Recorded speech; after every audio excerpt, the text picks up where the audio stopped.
Norėjau parodyti, kokį tualetą galim turėti. Su telefonu. Atsisėdi, paskambini. Atlieki reikalus ir 2 reikalus vienu metu gali atlikti. Va. Neblogai.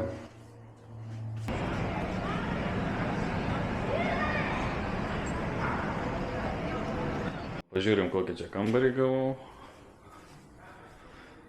Neblogas atrodo.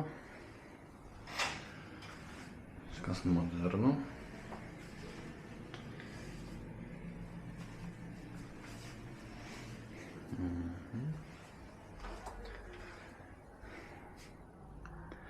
€5 vieną parą. Čia neblogai. Centre.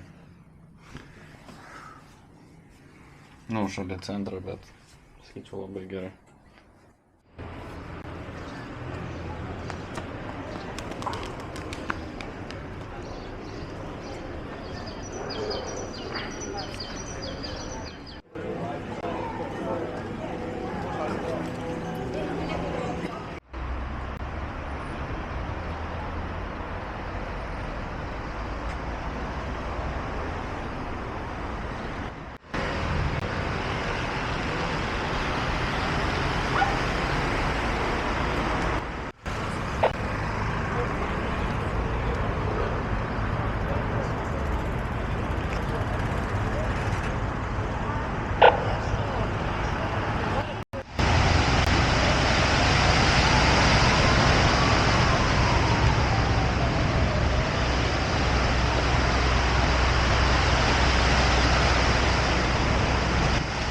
Taksistas man prieš kelias dienas sako, kodėl tu čia atvažiavai žiemą?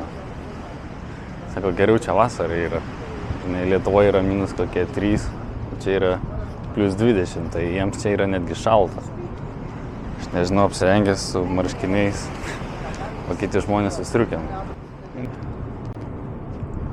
Kas dar keisčiausia yra, kad kai eini gatvėse, tavęs niekas nestabdo. Tai jeigu, pavyzdžiui, kaip kokiai Turkijai arba Kiprė, kur esu buvęs, eini, pavyzdžiui, neįmanoma praeiti, tai čia gali vaikščioti ir tavęs nieks nesustabdys. Aš jau 3 dienas vaikštau, manęs nei kart nebuvo, nei koks nors prisikabinės ten turgui ar pirk šitą ar tą, čia niekam nerūpi. Kas dar labai nuvylė, kad negalim niekur Kretoj, kaip supratau, išsinuomoti keturračių. Aš norėjau pasivažinėti su keturračiu. Tai sakė dėl to, kad buvo daug avarijų, dabar yra uždrausta bent šiais metais. Tai gal kitais metais vėl viską leis.